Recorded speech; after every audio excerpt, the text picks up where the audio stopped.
Hi, this is Dave Alvin, and this is Walking the Floor. I'm walking the floor over you. Walking the floor. I'm walking the floor. Walking the floor over you. Hola, senors and senoritas. Yes, yes. I am Chris Shiflett, and you are listening to Walking the Floor. Finally, that long winter break is over and we're back. We got a good one today. This is a really good interview with Dave Alvin today, I'm telling you. The man is like a California roots music historian. At least that's what John Doe told me. That's why I've been trying for years to get him on my show, and I finally got him, and it's great, and you're gonna love it. All right, sorry for the long break, but things have been busy. Foo Fighters been touring a lot, and I was focusing on writing a bunch of new songs to make a new solo record, which I want to tell you, I started last week out in Nashville with Dave Cobb and crew, producing and rocking on it, just like the last one. And I gotta tell you, this one's feeling a little different. This one's got a little more like, Marshall Stack and a Les Paul in it this time around. It's a little more rocking. I'm really excited. We got the basic tracks done, and I'm gonna go back in May and do like all the vocals and the bells and whistles and the overdubs and all that kind of stuff, and then hopefully get it out. I don't know when it's gonna come out, but it's gonna come out at some time, and I am really, really stoked with where it's going. Also, while I got your attention, there's a couple gigs coming up. I don't know if you guys remember, but back in 2015, when I had a night off in Austin, me and some friends down there threw together a little gig at the Continental, and we called ourselves the Fuckaroos, and we did a bunch of honky-tonk covers, and we're doing it again. April 17th at the Continental Club, the imminent return of the Fuckaroos. Not the Buckaroos, mind you, but the Fuckaroos.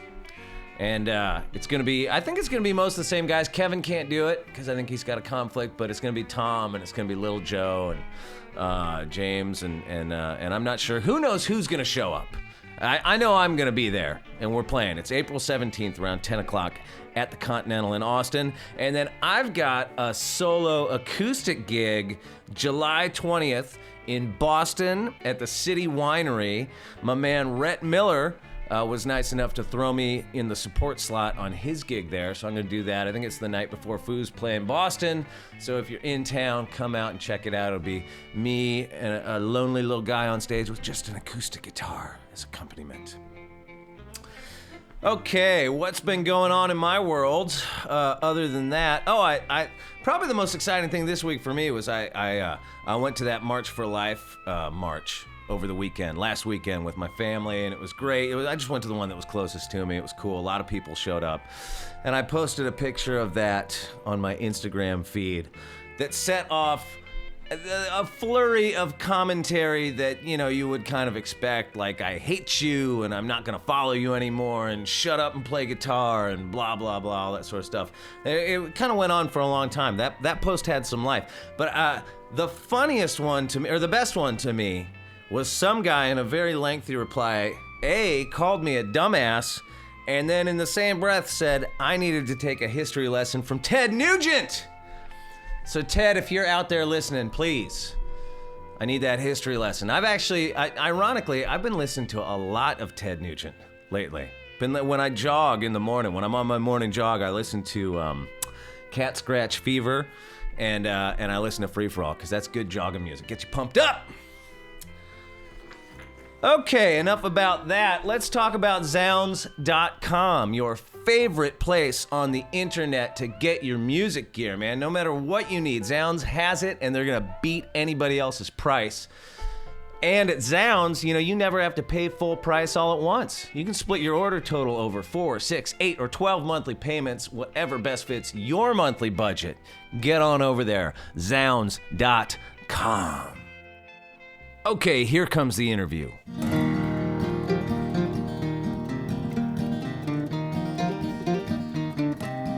All right, so last fall I was in Nashville.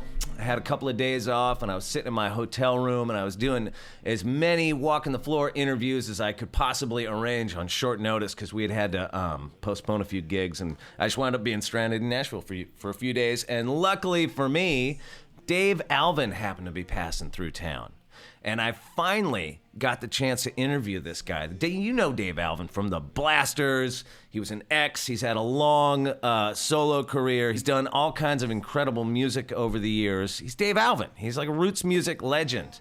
And one of the first interviews I ever did was with John Doe, and he told me at the time, he's like, for what you're doing with your podcast, you got to get Dave Alvin on there. He's like the perfect guest for you. So finally, I got him. We talk a lot about, the Blasters and the early LA punk rock scene. And, even like way before that. I mean, this guy's been going to shows since like the late 60s, like roots shows, blues shows, country shows, all kinds of shows. We talk a lot about songwriting. Just for the record, Dave Alvin is the author of what to me is one of the most perfect songs ever written, 4th of July. You might know the X version, you might know his version. Apparently there's also like a Blasters version somewhere floating around. I don't know if that's out there in the world. But to me, that song is like lyrically and musically perfect. And it's a song I've kind of been obsessed with over the years and have tried to cover, but never really nailed it. Anyway, I'm getting off track here. Let's get to it. This is Dave Alvin on Walking the Floor. It's the king of California. So, how long have you been out with Jimmy Dale Gilmore? We've been doing this off and on for most of this year. We've known each other 30-some years, but we'd never sat down and played together. The only thing we'd ever done musically together is like sing-alongs at the end of sing-along kind of shows, And, so how did this particular tour come together, though? We don't know. Actually, and I don't mean to be vague. We kind of don't know. I'd been touring the past 4 years or so with my brother Phil and my band. We'd put out 2 albums, and so we'd been hitting the road real hard. And I just kind of was looking for a change, just a little bit. And it just kind of came up. It might have been Jimmy's booking agent, and it was just seemed like, oh yeah, that sounds great. Is it just the two of you, no band, just you just two the guys? two of us, no band. Playing together the whole time? Playing together. Wow. And what's neat is we have deep song bags. Right, sure. And I was going to ask you how you figure out the set list. We start with each one of us does a song that the audience knows, and then we just go from there. And then we wind up, we know when we're going to end, we know what couple of songs we'll end with, but everything in between, like the 5, 6 songs, he'll do 5 or 6, I do 5 or 6, and yeah, it can go in any direction, sometimes to the chagrin of the audience, because sometimes we're just playing to ourselves. Oh, right. yeah, well, you know this song? And so it's been great, I mean, is that like the sort of a man and his acoustic guitar environment? Is that comfortable space for you as a musician? Are you comfortable performing that way? Yeah. And I ask that out of my own insecurities with that setup. Well, it's a different discipline. Yeah, definitely. And so it's weird, especially if you've been touring with a band, to suddenly go over to, okay, God, where's the snare drum? Yeah. But no, I've been doing it so long that all in all, I prefer playing electric. Yeah. But for my voice, which is an acquired taste, my voice and my interpretations of songs are probably better in an acoustic format. But yeah, it doesn't. These days, it doesn't take much for me to jump from one to the other. Yeah, it's like I said, they are 2 different disciplines, and there's little, I won't say tricks, but there's techniques that you learn. And when I first started playing acoustic, I first started doing it not long after I'd left the Blasters and left X, because I wanted to teach myself how to sing, because I'd never sung. And so I would Man, agree. that's a hard way to learn. You're so exposed. Not for me as much as it was for the people that had to hear it. But I would do gigs. I would grab things like somebody would say, "Hey, you want to do a poetry reading with so and so and so and so?" I'd be like, "Okay," and I'd bring a guitar, and it would be I'd read a couple of poems, and then you start and here's a couple of songs, and then you start going, and then after a few years, I started to learn how to hit the notes. Now, is this tour? Do you think it'll lead into you guys making a record together? We've been doing a little recording, yeah. Oh, nice. We'll see. It's the thing that kind of we found out is, like I said, we've known each other 30 years, and and I'm friends with I've known Joe Ely since the early 80s, and Butch Hancock not quite as long, but for a long time. And I'm a huge fan of Terry Allen, who is sort of the godfather of all those Lubbock guys. Terry is, to me, Terry Allen's one of the greatest songwriters around now. And so we have a lot of mutual friends and all that. But the real thing that kind of connects us is a place called the Ash Grove that was in L.A., and which was a sort of a blues and /folk/bluegrass club. And my brother Phil and I used to sneak in there when we were little kids. Where was this in L.A.? It was on Melrose, back before Melrose was Melrose. And Melrose was just a bunch of like tailor shops and upholstery shops. Really? And it was just in this kind of unglamorous part of Los Angeles. And it was 20 some miles from where my brother and I lived in Downey. And we would, hitchhike, bum rides, do whatever we had to do until we had, my brother was older and he learned to drive, and then we'd go up there 4 nights a week. Like when would this been? Was this like this would have been around 70 or so. Okay. And so this is way ahead of the Blasters. Oh yeah.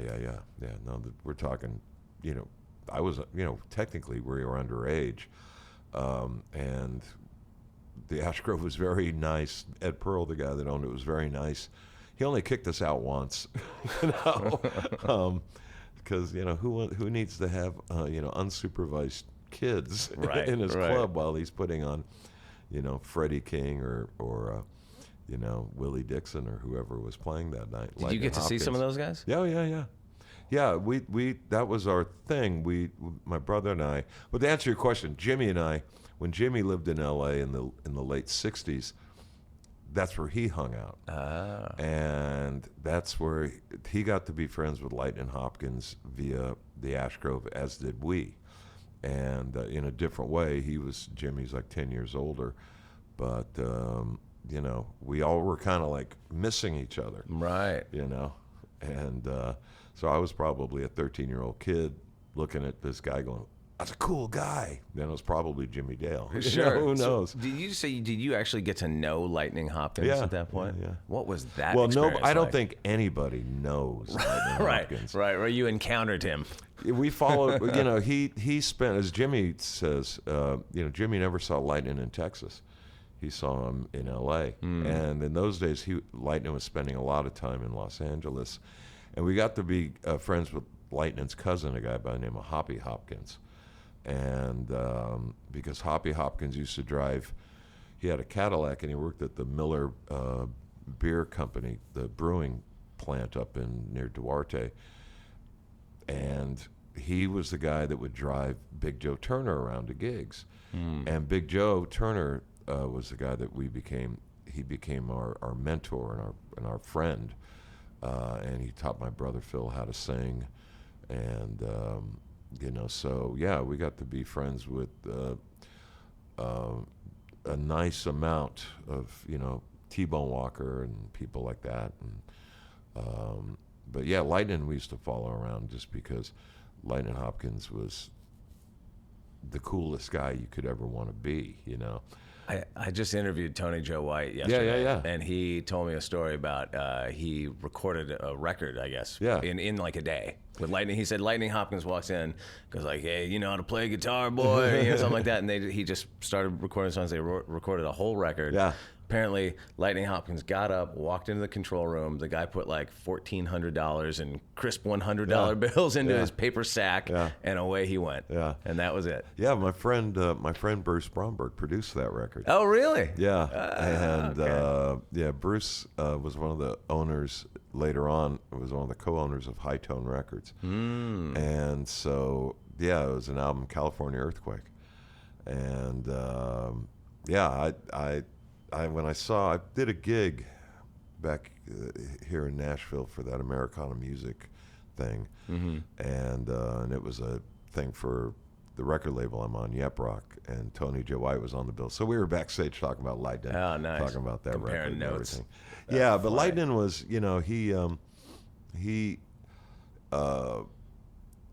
just the thing that people don't realize now, the thing about the kids that they don't understand was when I got to see these guys, they were still sort of in their prime. Right.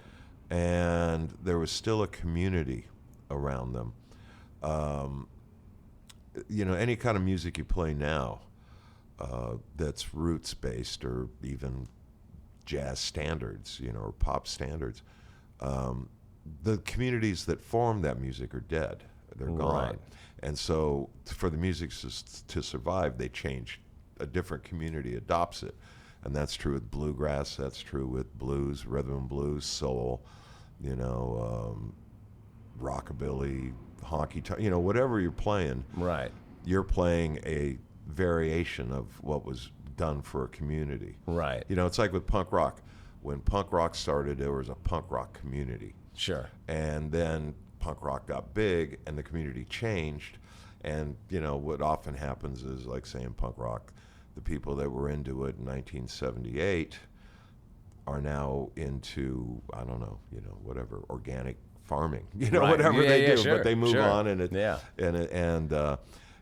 or a lot of them die, But so we got to see these guys, especially, we would go to a place like the Ash Grove that would have, say, a sort of a magnificent but relatively obscure blues guy like Johnny Shines, who we loved, have him for 4 nights. And there were, there'd be 2 shows a night, so we would go 3 nights, and 2 or 3 of the nights would be 10 people in the audience, Right. And you really got to be intimate with them.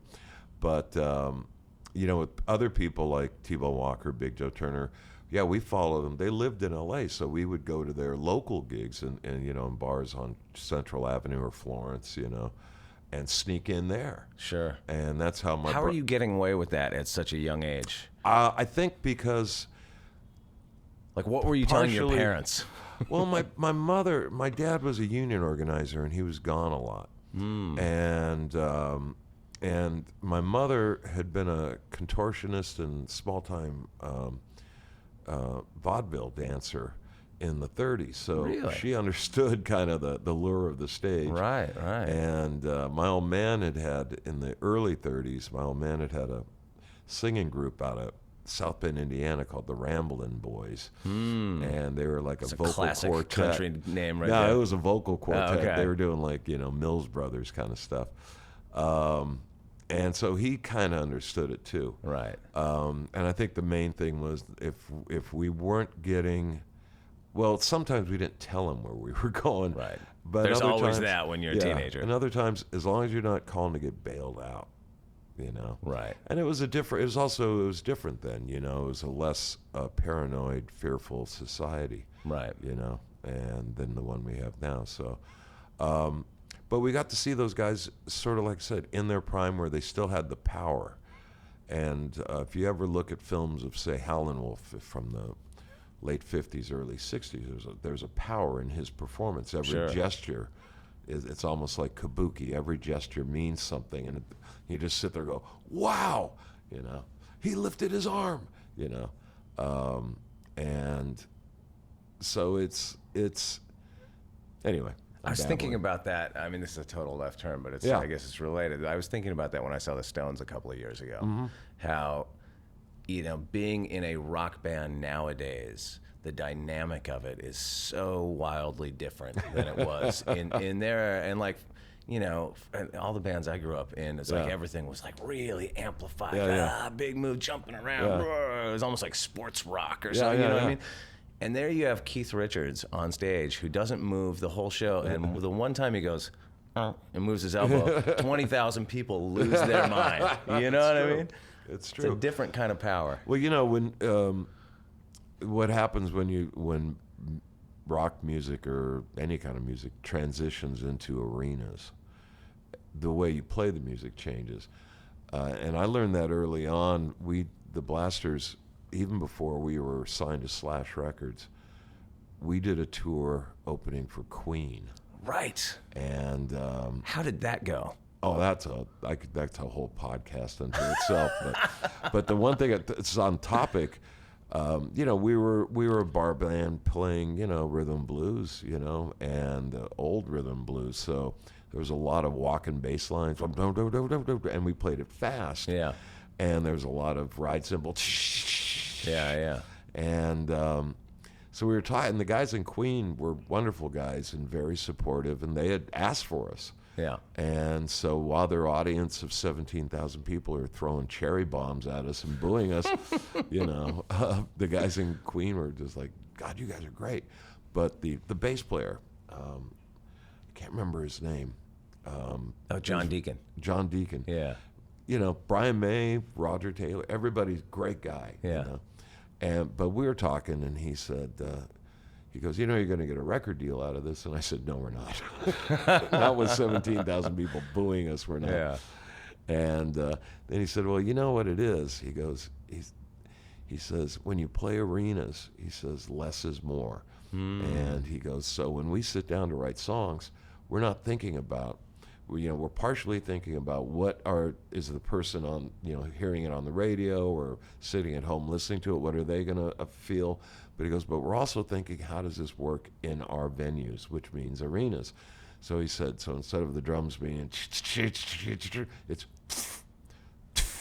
right, because it's how the sound reverberates inside arenas. Oh, interesting. So good then advice, you get we will rock you, and you're that's lowest, cutting it down to right. the least amount we have to play, because of the reverberation, the echo, and I think it translates visually too, especially when you get to be someone like the Stones, where any gesture you make is meaningful, or Bob Dylan, Bob smiled, oh my God, so yeah. It's interesting, that era, because I remember the Stones took the Stray Cats out around the same time, which I know was like a big break for them too. But because all that generation of musicians, the Stones and Queen even, grew up listening to roots music. So to them it was in rockabilly and all that sort of stuff. So to them they're like, this is our shit, Yeah. Well, the Stones are always pretty good about that, Right. And I mean, that's what they started playing when they started playing. And I don't think, I think when you play music for a long time professionally, with the Stones, maybe with a few exceptions, every change that they've made has been an organic change. Right. So basically they're still just a blues band from England. Yeah. But where they went with it, I don't think when Keith Richards plays something like "Miss You," that's basically just a blues song. Sure, it's just a different rhythm Four underneath on the floor, it. Yeah.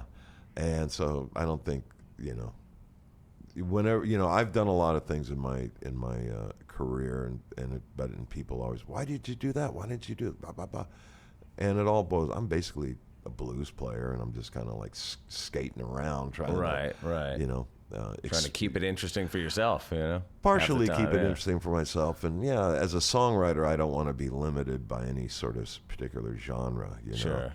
I was signed out of here. My first solo record, I was signed out of Epic Nashville, and the only reason why really was I had pedal steel on the record, And to me, it was just a rock and roll record, but it had pedal steel.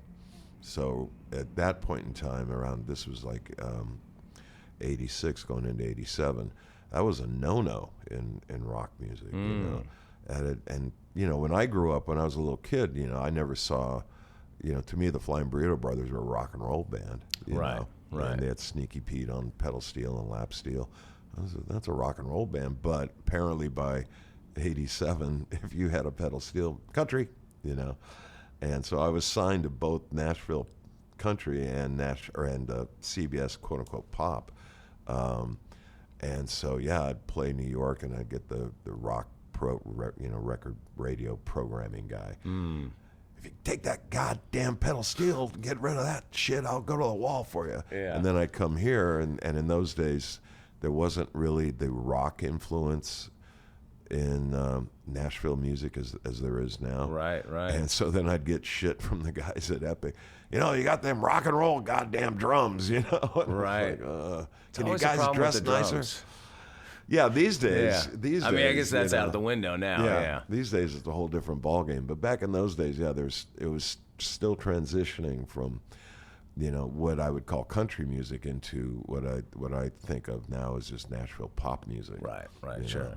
And so yeah, drums were a big issue back then. Drums here, pedal steel in New York, both were hated. You mentioned the Flying Burrito Brothers. Yeah. I had read a Graham Parsons biography a while ago, Yeah. and it talked about in there that he would go out to some honky tonk in Downey and go get up with like the house band, like people would like almost drag him off the stage and kick his ass because he had long hair, whatever, you know what I mean? And it sounded like it was like some kind of like hardcore honky tonk in Downey that he would go jam at. Do you have any, like, do you know what that would have been? There was that whole area, the southeast side of LA where we grew up was a melting pot, and sort of there was a, well, I don't want to go and make it all sociology and anthropology, but there were things in LA or in California, housing covenants. And so if you were an Okie, you couldn't live in particular parts of town. Right. If you were black, you couldn't buy a house in particular parts of town. If you were Jewish, you couldn't live in particular. Sure. And so what happened was the east side being the unglamorous side of Los Angeles, the housing covenants were less restrictive. And so it was one of the reasons we got to see as kids a wide variety of roots music, because the people that moved there, through the Dust Bowl, and then during World War II for the factory jobs, and then after World War II for the boom, tended to be from Louisiana, Texas, or, Oklahoma, black, white, whatever. And so there was a whole string of honky tonks all on the east side. It's like unimaginable now. It kind of is, because it's a lost world, all the way from, the Pike in Long Beach. There used to be a place, Hollywood on the Pike, that was a pretty serious honky tonk, through Nashville West, or Nashville Beach, excuse me. And I could, the Blue Bayou. There was, in Bell Gardens was a great place called the Tumbleweeds. And and it went all the way up into, El Monte. There's the great recordings of Clarence White, with the what was the band called? Oh God, don't ever get old, man. Anyway, but Too late. Clarence White, when I know what the recordings you're talking about. Just the live stuff, right? Yeah. And so that was all. And Clarence lived in Bell, which was next to Downey. That was just. It was just that kind of area. You could be, it was a more or less overall working class area. Right. And so. And this was like sort of pre-White Flight. This was. I don't know. If I to me, Downey was one thing. Pico Rivera would be another. Similar to Downey, Whittier would be another. El Monte would be another. Right. And they were white and Hispanic, and Linwood and Southgate would be Hispanic, white, and black, and sure. And I didn't really. on a sociological level, I don't know. Right. Whether it was, I would. It was this. But it was like solid working class section of LA. Overall, Right. and that's why it was never glamorous. Is that why your dad was there? Because since you said he was a union organizer. Yeah, because there were steel mills in Maywood. There were steel mills in Southgate, Fontana, all that. And my dad was an organizer for the Steelworkers Union. Yeah, okay. So, so it was a great. God, you do not think of L.A. and steelworkers going hand in hand. I always just kind of imagine all the good jobs at that time were in the aerospace industry, but that's interesting. There was that too. Downey had the North American Rockwell, and Long Beach had McDonnell Douglas. Sure. But yeah, there were Kaiser Steel Mills. There was a huge Kaiser Steel Mill in Fontana, of course, which is gone, and the huge Bethlehem Steel Mill was in Maywood, which is just on the just right on the LA River, on the east side, and so it was a melting pot, and it was a working class melting pot. So anyway, I can't remember what the story was. Graham Parsons, yeah, it was probably a place called Mississippi Nights, I believe it was called. Okay. No. What am I thinking? It might have been the Spiral Staircase, but there were so many little joints, right? The Dodge City Saloon, right on the border of Norwalk and Downey. That might have been it, Right. And I would sneak into those places as well. Okay. Was that what first turned you on to country music? The radio turned me on to country music because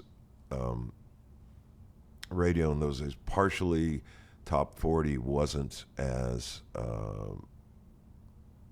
crowd divided, or divided, segregated. Right. What's the word I want? What do they call it? I think Steve Earle talked about that when I interviewed him. That he would listen to the radio and it'd be the Beatles and Buck Owens and Buck right, and then Otis Redding or Sam Cooke. Yeah. So it just that and jukeboxes.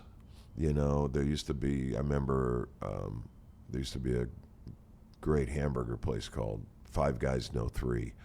And their jukebox was amazing. Like I said, Merle Haggard, Otis Redding, and you just took it all in. Yeah. And especially when you're real young, you don't know the names of genres. Sure. It's just, I like that song. I don't like that one. This one's interesting. What's that sound they're making? And so if you're hearing the Beatles and then, you're hearing Buck Owens, that all sounds like an equal playing field. It's not like... God, it's going to really bugging me now. What do they call it? Where they, not crowdsource, it's where they, they try to identify for marketing purposes, right down to, this is what they do and this is where how we're gonna market it. Right. Marketing research. Right. Wasn't really going on then. Sure. It was more a feel thing. Gee, can this appeal on top 40? Yeah. Or can you had just like everything else in the world at that time, it was local. You didn't have one radio program. Exactly. It was programming the whole country. Exactly. Right. And you could have DJs, jumping on a song in L.A. that no one was jumping on except in Biloxi. Right. And then suddenly it comes out of those two stations. So, it was just kind of a different world. So in all that time of going to, blues clubs and honky tonks and listening to the jukebox and all that stuff, when did you pick up a guitar and start trying to play it yourself? Probably about 10 years ago. No. Well, you've come a long way. Well, where we grew up, for whatever reason, there was a ton of great guitar players, older guys. I was the youngest, and there was a guy named Mike Roach who was just magnificent guitar player. And he was going to have a big career, except he may have had some bipolar issues, and he augmented that with LSD and sent him to the Norwalk Insane Asylum for a while. But he was a brilliant guitar player, still is, I understand. A guy named Gary Massey who only played like three guys. He could play like Jimmy Reed, he could play like T-Bone Walker, and he could play a little bit like Kenny Burrell, and nothing else. Huh. And so anyway, those guys were the older guys, and my brother started having bands when he was 13, and so I'd be 10, 11, And then when they take a break, I'd run over and pick up the guitar, and I'd study the guy's fingers. Yeah, sure. And I'd try to make the same, And so that's kind of when I started playing, but it kind of went, the sort of intimidation factor of the older guys being so good. But also when I was like 13, I saw Jimi Hendrix twice. And that kind of... Was that inspiring, or was that like, I'm never going to be able to do that? It was both. It was both. Because just the whole thing was inspiring. His physical presence was inspiring. The fact that unlike a lot of pop music today, or even guitar-dominated music today, there was you had no idea what the hell was going to happen with Jimi Hendrix. Yeah. You had no idea. I don't think his bands had any idea what was going to happen. Sure. And that filtered through the crowd of this, that's why everybody was kind of like sitting on, what's he going to play next? What note? Oh my God, because there was, the Grateful Dead had moments in their shows where nobody knew what was going to happen. Bob Dylan, nobody quite is sure what Bob's going to do, I think people are still not sure quite what Bob's going to do. Yeah, exactly. He's been able to carry that. But Jimi Hendrix was, like physically, musically, philosophically, it was the end-all, be-all. I saw that, and I was like, what I decided was never try to play like Jimi Hendrix, because you can't. It's almost, it's like guys that saw Charlie Parker and was like, I got to play like Charlie Parker, That's a good lesson to learn early. It kind of was, there are times, there were times when I'm in, when there's a moment or two, maybe I can, like sometime when I was in X, and when I joined X, and suddenly I'm playing through a Marshall stack or a Randall imitation of a Marshall stack. And one of the things that happened in X was where with Billy, it had been played the song exactly the same every time you play it. Right. And any variation was all in John and Exene's vocals. But musically, it was going to be the same. Sure. I played this lick in 1977, and I'm going to play it in 2007. Yeah. But when I joined the band, because we had our time together with the Knitters, and the Knitters was pretty free form and open, and so then X became, for a while, you didn't know what was going to happen. Johnny Hit and Run Pauline, which would be, I think, 2 minutes and 15 seconds or 30 seconds on their first Slash album.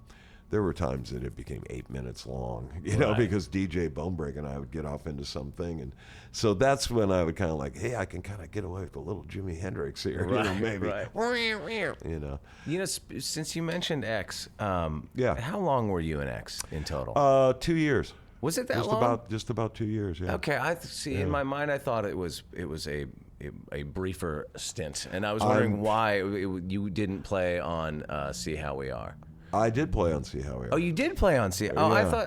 I thought that was Gilkison on that one. Tony's on there. Yeah, so you both are on there. Yeah. So are you playing on the whole record? Are you playing on 4th of July on there? When I left the band, I don't think anyone had ever quit X. And it's not that I didn't want to be in X. It's just that what I learned early on, we had this like wonderful honeymoon period where we went out. I quit the Blasters after this terrible gig in Montreal where we were all throwing things at each other. And I had a Knitters gig the next night at Irving Plaza in New York. And I got on a plane, got off the plane, went directly to sound check, and walked in, and John and Exene come up to me and they said, we just fired Billy. You want to join X? And I was like, sure. And that was it. So then I had to learn like 32 songs in 2 weeks. Right. And then we went out and did a tour of the South. And it was wonderful. It was a release for all of us because they were kind of chafing at the reins of being who they were supposed to be. And I was chafing at the reins of being who I was supposed to be. Sure. And so it was great for a while. But what I realized early on was when it really all boiled down to, because there was pressure like, oh, he's not as good as Billy. He can't play like Billy, all that kind of jazz. And I realized, you know, you could have a duck up here in high heels and a dress playing guitar, and nobody's going to be looking at that duck. You know, the focus of the band is John and Exene, and then every now and then people look around. Hey, look, DJ. You know. Yeah. And I think that Billy did a remarkable job of creating or augmenting his own character into this other image, so that there would be something else, another power force within the band. And so I was having a ball, but on the other hand, it wasn't my band. Right. You know, the Blasters were that was me and my brother's band, and that's what, you know, we would fight to the death for that band. And in X, that's John and Exene's thing. Right. I'm just the duck. Right. You know, and then Tony, who was a friend of mine, you know, we were trying to move the band away from da da da da da da da da, you know, eighth notes, and get into other grooves and possibilities. And the audience, certain segments of the audience, didn't want to have anything to do with that. They wanted to keep X at the Mask in 1977.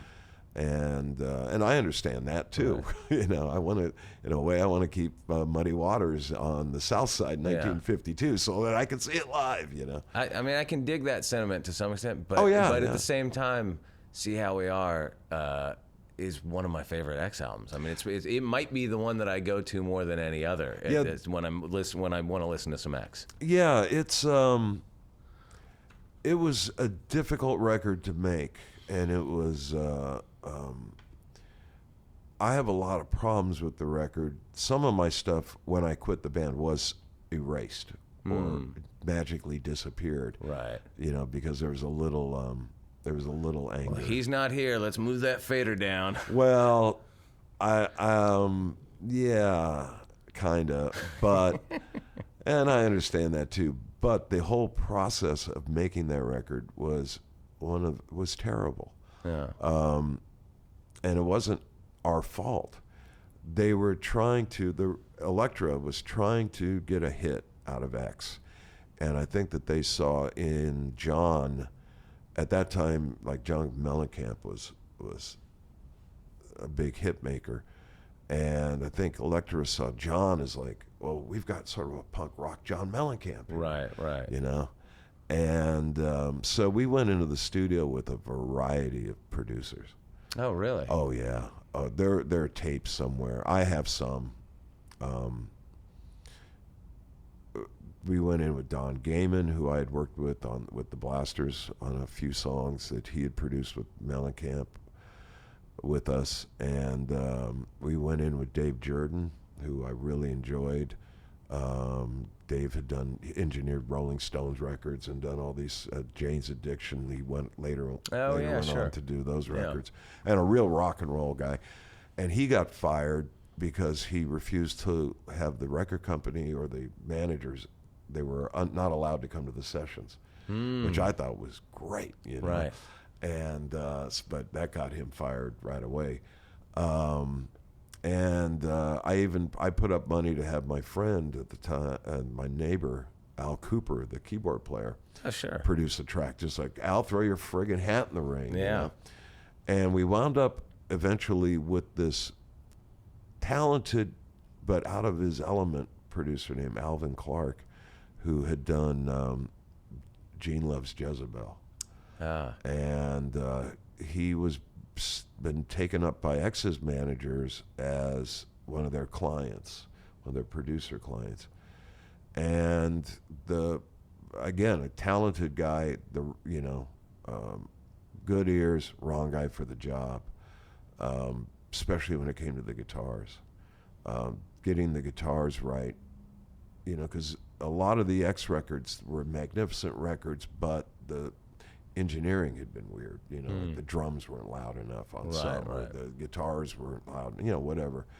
And on See How We Are, it was like the idea was, let's change that. Let's get it so everything's balanced and right, and it sounds great on the radio, and we'll play the game. And that, I remember saying to, at one point in one of the sessions, I turned to him and I said, I'm trying to get a Pop Staples sound. and was like, he had no idea who Pop Staples was. And he's like, well, who's that? And I was like, it's Pop Staples, man. I want to make it tremolo. This was in the days for people listening before you could just dial that up on your iPhone. Exactly. I mean, like this. Yeah, these are in the days of Rockman. You remember Rockman? Sure, yeah. That sound, and we were, Anyway, so I realized that I didn't have anyone as far as a producer that I could say, I want this section to sound like Pop Staples, and we want to do this. He was just like, I don't have no idea what you're talking about. And I said, all right, Creedence, Born on the Bayou. I've heard it, but all right, never mind. And so, yeah, it was really frustrating because like the stuff we recorded with Dave Jordan is friggin' great. Really? Yeah, it's real rock Did and roll. any of that ever see the light of day on a box set or anything? I don't think so. I know some weird stuff came out on an X compilation from about 20 years ago that Elektra did, but it probably got swiped, got erased, everything. In those days it was save money for tape. Sure. But he was great. But yeah, we went through 4 or 5 producers before we landed on Alvin. So it was really frustrating. What was the story with the song 4th of July? Like, because I read that started as a Blasters tune, and there might even be a recorded Blasters version somewhere. There is a recorded. It's complicated. Because your version of it and the X version of it are very different. Yeah. And so I didn't know if that was something that you and John Doe worked on together, if that was something you already had, or if it was collaborative in any way.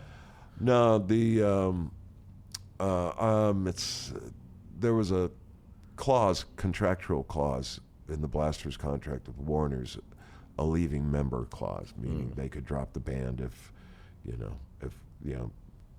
Dave Grohl leaves the Foo Fighters, you might get dropped. I'm sure that's in the contract. So there was a thing with my brother and I. If either Alvin brother leaves the band, the Warner Brothers could drop him. But Lenny at Warner Brothers didn't want to drop him, and I agreed because I left so suddenly. I agreed. Okay, here's what we'll do. I will write you an album of songs, and play the guitar on the record, and then you can get someone to take my place and continue on.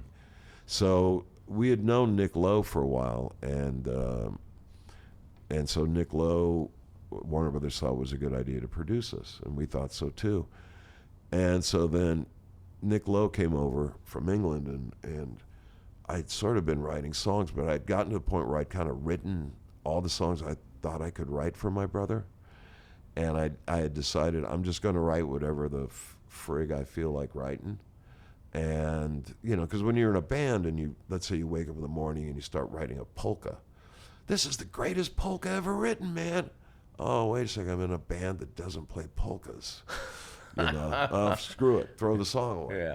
And in the Blasters, I knew what the guys would play, what they wanted to play, what they hated, this and the other. And so I had left the band, so I decided, okay, I'll just write whatever the fuck I want to write, Yeah. And so, yeah, I wrote 4th of July in a bowling alley. I got the idea in a bowling alley, and it was based off of a 3-page poem that I had written. And then I realized I was just watching I was sitting there with my girlfriend at the time, and we're drinking, and it just, it was one of those times when you just go, oh, fuck, I got a song. Right. It's like, it's like, like, oh, God, I got to pee. It's the same feeling of, God, I got a song. I got to write this one down. And then I, drove her home, went to my house. And about 2 hours later, I called her up and played it for her over the phone. So then I go over to Nick's hotel room when he gets to town, and I play him the couple of things that I had been working on. And Nick Lowe changed my life right then and there, much to, I'm sure he regrets this, but he said, your brother can't sing these songs. And I said, well, that's a problem because I'm writing and I kind of knew what he meant, and he just says, no, you should sing it. And he goes, and your brother, I had another song that was bluesier, and I think we were discussing a certain Otis Rush cover that we were going to do. And Nick was like, your brother can sing those two. That's more his style. He goes, this one, that's your song. You sing it. And I said, and this is where my life changed. I said, I can't sing. And Niccolo says, well, neither can I. He goes, but I managed to make a living doing it. And that changed my life, you know. And so then, yeah, we cut it, and with me singing, which pissed off my brother to no end, and he hated Nick and because it was kind of ridiculous when you get down to it. I'm not in the band. Right. You know? Right. And I kept saying to Nick, that was not the time to make your vocal debut in the Blasters. Yeah, it's not like, okay, we're going to put this out as the Blasters with a guy singing who's not in the band and has no intention of coming back. And so then I took the demo. We made we re-recorded these songs, and then I played the demo for a few people. And when John heard it, like I said, I'm already a member of X. He's like, we got to do that song. That's our song. Blah, blah, blah. And I said, that's fine with me, but see the Blasters on the other end. So anyway, the Blasters wound up getting dropped by Warner Brothers, and X did the song. They did it differently. It was a little more, we went through a variety of incarnations of it where it got more eighth notey. Right. Just to kind of hit 80s radio, which was eighth note central. And, but overall, basically, a good song can be done in a variety of ways. So it always evolves. Well, the way I do it now is different than the way I did it when I first recorded it or wrote it, and I do it differently acoustically than I do it electrically, Right. I'm blessed, I never get sick of my songs, partially it's, I can't believe I wrote them. Right. So I'm still always amazed. God damn, I wrote this? Shit. That's pretty good. Yeah, exactly. Yeah. When I'm good, I'm pretty good. Well, how did you emerge as the chief songwriter or just the songwriter in the Blasters? I had studied poetry at Long Beach State, and I had a few great teachers, Elliot Freed, Richard Lee, and a guy named Gerald Laughlin. And they taught, you could certainly write free verse, but they sort of stressed writing in poetic forms, traditional poetic forms. So whether it be a sonnet form, Alexandrine, haikus, that would be the thing every week. Bring in 3 sonnets, bring in 1 Shakespearean, bring in 1 Petrarchan, And so I'd learned there how to rhyme. I'd always been writing songs in my head since I was a little kid. Yeah. But this was the first time I kind of seriously sat down. Okay, what rhymes with orange? And doing that, or how to make make June moon, June spoon, maybe broom. Learning nasal rhymes, learning all those little tricks in interior rhymes. Learning iambic pentameter, which I had, we all feel iambic pentameter, but we don't know what it is. Yeah, what is it? Iambic pentameter, it's, what is it? Stress on stress, stress, stress. Mary had a little lamb whose fleece was white as snow, and everywhere that Mary went, the lamb was sure to go. And in poetry, there's hundreds of meters, and iambic pentameters is the main one. It's sort of the blues of poetry. And so when we were getting a record deal with this tiny little rockabilly label out of Sherman Oaks, out of a guy's garage called Rollin' Rock, this guy Ronnie Weiser. And Ronnie had recorded, Gene Vincent and Ray Campy and Mac Curtis and all these people. And Ronnie was sort of keeping rockabilly alive in America with these weird records made in his garage. And so he wanted to do a record with us, but he said, you got to get some original songs. All you got is these Junior Parker, these Howling Wolf, and Carl Perkins. I mean, they're great, but I need some original songs. And so then we said, okay, everybody meet at band rehearsal next week, and everybody bring in 3 songs. And I brought in 2, and nobody else brought in anything. Well, there you go. Then, chief songwriter. It's over the years I've known so many great songwriters, and we all come to it at different ways and all that. But there is one constant, it's like somebody at 10 decides I'm going to be like Bob Dylan, and they model themselves after that, I'm gonna do whatever Bob Dylan did or whatever, John Prine did. And I was just, I wanted to be a poet. And I had, and I had no ideas about being a songwriter. And then, ding, you're a songwriter. Okay, So I kind of look at everything a little differently than a lot of other songwriters, just because of that. Can you talk about your actual songwriting process? Like, how do songs come to you? I go to a bowling alley with my girlfriend, have a couple of I'm beers. going to try that, man. And wait for inspiration. Yeah. It depends. And it depends on if I'm writing for a particular band, like with the Blasters. I knew what they wanted to play and what they didn't want to play, and I knew where I could. I was talking with Jimmy Dale the other night, and I said, Blasters are basically a blues R&B band, but when we didn't want to sound like a typical blues band, a white blues band, so it was kind of like I was bringing in influences as a songwriter that were blues adjacent. So you could play, a Chicago blues kind of thing, but at the same time you're changing the chord progressions and you're doing this little thing. And there was guys that I studied, Lieber and Stoller, Willie Dixon, that took the form and bent it a little, right. Or I'd bring in Cajun influences, folk influences, basically whatever I wanted, country influence, but I would just bend it to fit the Blasters. So my songwriting process, part of it depends on that. If I'm just writing for me, I really am just writing for me. And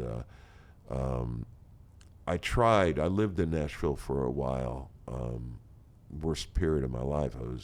It's a long story. I was dead broke. I was living on 17th in an apartment, me and this other guy, and we had 2 air mattresses, and we had a metal foot. This is after the Blasters and after I left X, and even after I'd been a solo artist, signed to Epic Nashville, and I got dropped when they realized he's not a country artist.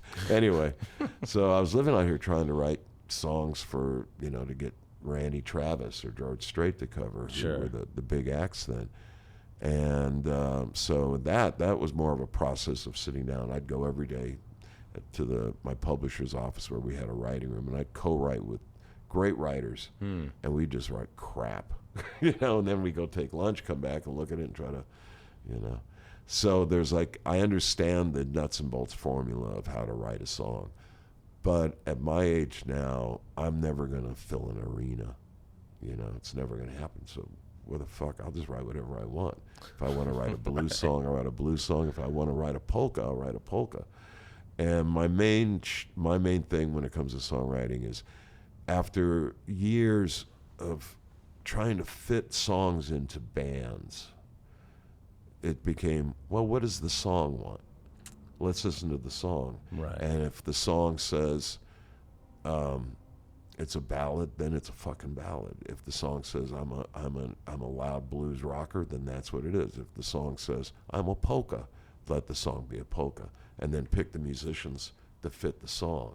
Right. And so that's really, it just comes down to what's best for the song, and then that comes down to, and what the song says and how it says it is just what interests me lyrically, Yeah, it's a funny thing with songwriting, because sometimes you can get stuck on an idea, or you think your idea is done, and then somebody will flip it on its head for you. Somebody, your producer, your bandmate or whatever, and then turn, change the groove or something. All of a sudden, you're, whoa, it's this entirely different thing. We also have the problem of when you're a young band, you tend to be playing 5 nights a week, maybe, especially if you're in a scene like LA was in the early 80s, late 70s, where you could play around town and you could, get your songs together in a live, setting. And so you write a song, and then you're playing it 2 nights later because you're in a band, and the band rehearses every day because we got nothing else to do, and God damn it, let's play music. This is great. There's some girls. Oh my God, where's the beer? And you're playing it every night, and then you go in and you make that first record, and so that first album is the summation of your life up to that point. Sure. Yeah. And then you got my band's second records. Are it's so always often weird, the difficult one, And it continues through your career, in that you learn. The one thing I've noticed with me is songs it's always evolving. I consider songs sort of like Bob Dylan does. they're works in progress. Right. And the way you recorded it one year, I understand playing songs the same way every time you play it. I understand that. And some songs call for that, but other songs call for, let's fuck this one up. Right. Or let's, hey, drum solo, right now. Right. Yeah. You're not expecting it. The musicians that play with me in my bands are used to me just, flying now off you, the cuff. bass solo, Yeah. or, keeps everything fresh, but also your understanding of a song, especially the better songs, they can morph. And again, it goes back to what I was saying about Jimi Hendrix. I like that thing of you're not quite sure what's going to happen. Sure. I like James Brown and the JBs and the famous Fabulous Flames because it was a tight precision unit, but you still had James Brown and you still weren't sure what he was going to do. Sure. And so when I go out and play my band, we have a vague idea of what's going to happen. We're going to start at point A and we'll end at point Z. But around point 11 or point L, it may be point 11 instead of point L. Anything could happen in certain sections. And so by doing that, you get to understand your song so that maybe 10 years, 15 years down the line, I've had the experience of doing a song and going, oh man, now I know what this song's about. Right. Oh, I get it now. Oh, I'm an idiot. And I wrote it. So, Yeah, that's amazing. Yeah, sorry. I mean, you mentioned the late 70s LA punk rock world. How did the Blasters become kind of lumped in with that? We started. Were you going to punk rock shows in the early days around LA? Yeah, because we used to hang out at this place called the Ash Grove, which was a certain sort of community. And then when the Ash Grove got burnt down, that community was dispersed. And that was an eclectic group of people, black, white, Hispanic, everything, rich, poor, middle class, all at the Ash Grove, all united by that music and maybe a certain leaning politically. And then when that disappeared, we were kind of, guys, especially people my age, we were adrift in a world of arenas. And so it was either arena rock or perhaps overproduced soft rock or however you want to call it. Right. And so I was working as a fry cook, and I was 20 years old and 21, I guess, and I was working at a fry cook in Long Beach, and I basically kind of figured, well, life's done. Right. We're over. We're done. Yeah. My girlfriend and I will do some. We'll get married, and then I'll blow my brains out when I'm 50. And then I saw this thing on the TV about these shocking kids in England and the music they're playing, and I was like, "What is this? What is this?" And Your ears perked up. Yeah, my ears perked up and saw that Johnny Rotten and I were the same age. I was like, "Oh man!" And so then we all started kind of going to the Mask up in Hollywood and the Elks Club up in around MacArthur Park. The areas were the only places they could put on punk shows. So yeah, saw X and the Weirdos and the Dickies and the Screamers, and it was just like, and we're all the same age. We just came from a slightly different background in that our background was R&B and blues and roots music, and then it was like, wow, but this. It had the same feeling of community that I had experienced 10 years previously at the Ash Grove, or 8 years, however long it was. So in a way, I felt at home. I felt like these are outcasts. These are different people. These are, I don't have to, feel like I'm just sitting in a seat for a basketball game to see somebody do something. We're all part of this. It's poets, it's artists, it's musicians, it's drug addicts, it's everything. Everybody's there. And what was funny was the more I got into the scene, suddenly I started meeting guys that had been that I knew from the Ash Grove that were roughly my age that had now found this community too. Oh wow!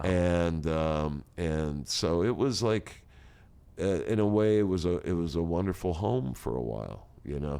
Now getting in was difficult because of where we were from in the southeast side of LA. because it was unglamorous. You know, we tried and tried and tried, and I had to, you know, go to the Whiskey, go to the Starwood, go to the Troubadour, and try to get them to listen to the demo tapes that we had made.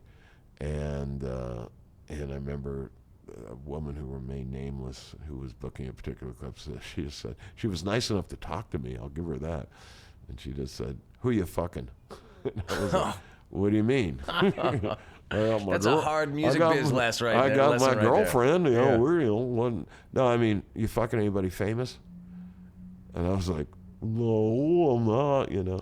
"Who are your friends? Do you know so-and-so? Do you know so-and-so?" "No, we're from Downey, you know, we're from Long Beach." And that stuck with me. It was like, okay, lady. And then it's a long story, but one thing, a gal named Anna Statman, whose brother had been an Ash Grove guy, she was a punk rocker. She and a gal named Pleasant Gaiman were friends. They both were like trendsetters on the scene. Sure. She came down with this guy named Tom Wilt. It's a long story, and they saw us opening for somebody at this club called the Sweetwater in Redondo Beach. She went and told Pleasant, blah, blah, blah, blah, blah. And then Pleasant told Belinda Carlisle, who had the Go-Go's. This is long before Beauty and the Beat and all that. Sure. And so, you know, then word started getting around. We sort of got a thing into the Club 88, and I was booking the band then, so I would, you know, call up, you know, Barry McBride from the Plugs. "Hey man, you want to do a gig with us at the Club 88? We'll give you all the money," you know, that kind of thing. Yeah. "You guys headline." And then so I'd set up these kind of gigs, or with the Weirdos and things like that. And then we did a gig with X and this woman. We did a gig with the Angry Samoans in the Crowd down at the place called the Shark Club in San Diego, and the woman that booked it really liked us. So then she had X coming in, and this is right when the first album was about to be released. And so they were skeptical at first, X was, and she had put us on this bill. And we went up and we played our asses off, and then walked off stage. And as we walked off stage, we were now best friends with X. Oh, nice. You know, Yeah. and it was like, drink beer, let's talk about shit, here we go, you know. And then X got us gigs, and that got us, you know, between, you know, bands like the Plim Souls or X or the Go-Go's, you know, we started getting gigs at the Starwood and the Whiskey and I'd have to go in and settle up with the gal that was asking me who I was fucking, you know. "Not you, honey, I ain't fucking you, that's for sure."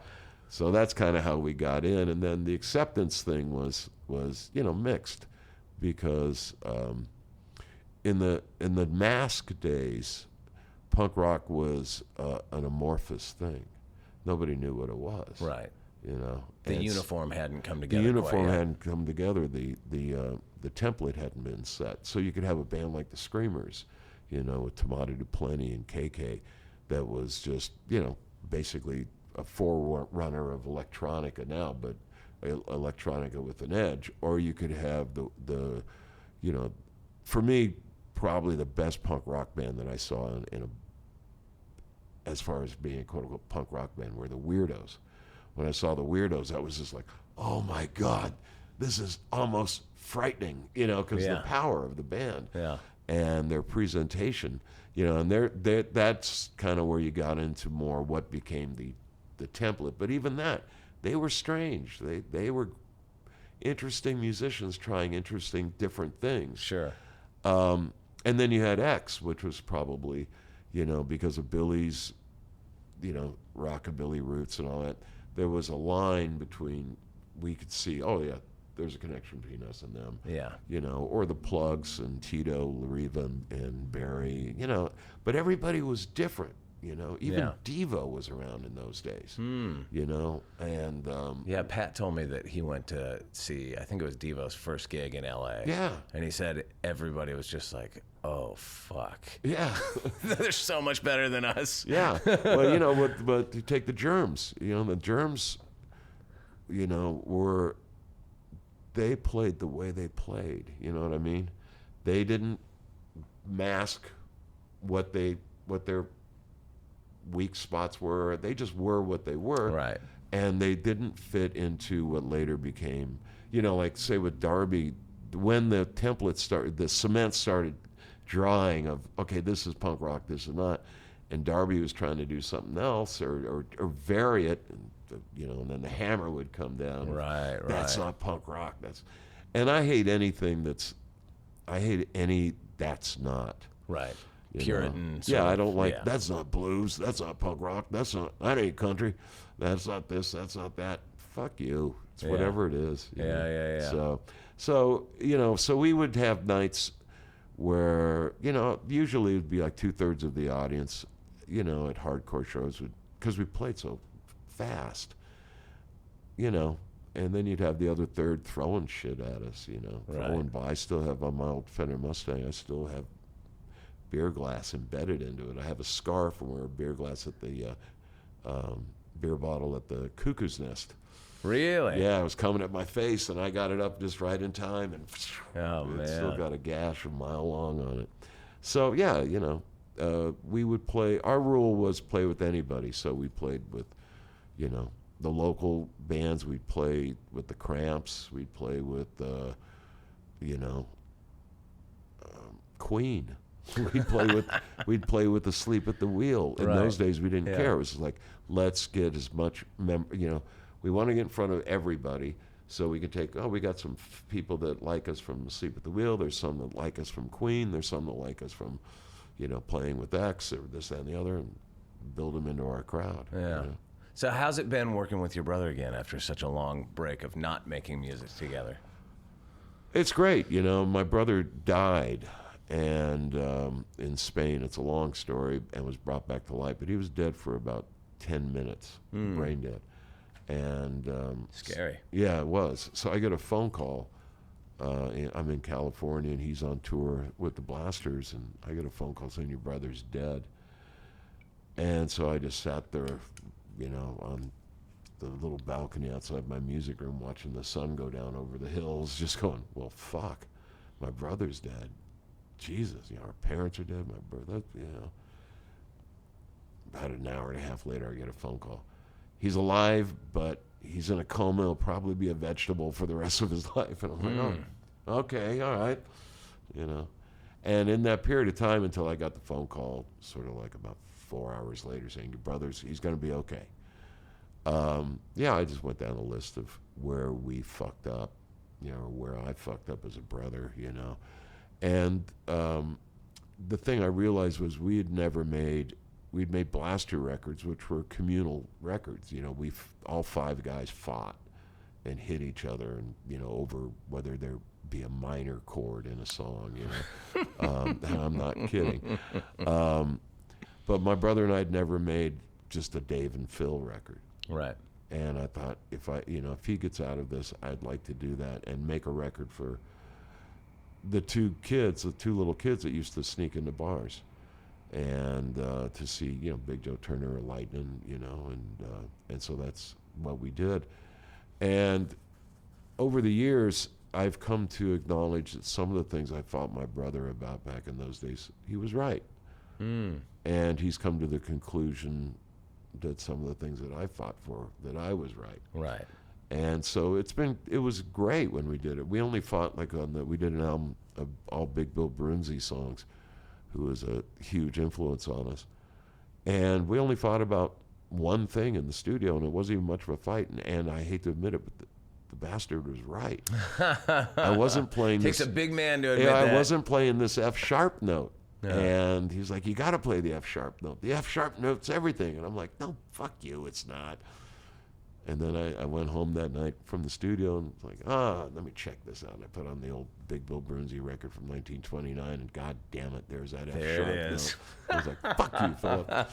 And then I had to go to the studio the next day. Phil, I'm sorry, you're right. And that was the only time we argued. Yeah. It's just, he's still fragile is the thing. And so I'm kind of, moving off into doing a few other things, and because I kind of dropped everything because he was in really bad financial straits, a lot of medical bills, a lot of other bills that had come in, and so I was like, okay, let's work, let's get you out of debt, let's get you, this, that, and the other, get you back on your feet. And so then, it was just earlier, or late last year, I started realizing, okay, I think he's okay, I think I can go be me now again. What was I doing when that phone call came 4 years ago that my brother died? Where was I at? And so that's kind of what's happening now. Okay, let's get back to where I was. Nice, man. Well, dude, thank you. I've Thank really you, bro. enjoyed talking to you today, man. This has been great. You know, when I first started this podcast, one of the first people that I interviewed was John Doe. Yeah. And he was like, "Oh, for what you're doing, you gotta talk to Dave Alvin. He's your guy." So I've been trying to get you for years. Oh, man. And I'm so happy that we got to sit down and do this. Thank you so much. To the Sierra Goldfield. All right, that was Dave Alvin on Walking the Floor. Legend, Dave Alvin. What a dude. That was a fun conversation. I know he's been out on the road with Jimmy Dale Gilmore lately. I think that they are actually making an album, and I think it's coming out fairly soon. So look for it, check it out, buy a ticket when they come through your town. All right, that's it for this week. I don't think we're going to be back next week. I think we're going to be back in 2 weeks, baby. 2 weeks, Walking the Floor, coming back with Drew Holcomb. And don't forget, also, April 17th at the Continental Club in Austin, the Fuckaroos. July 20th, City Winery, Rhett Miller. And I forgot to mention in the preamble, go buy the West Coast Town vinyl. It's out. It's on Rusted Wave Records, man. Go get it. And while you're at it, go listen to all the old episodes, either in your Spotify or in your iTunes. They're all there waiting for you, baby. That's it for this week. Adios, amigos! Now a dead man's lying at my feet. Tried to steal my earnings, yet I still recall your tender kiss.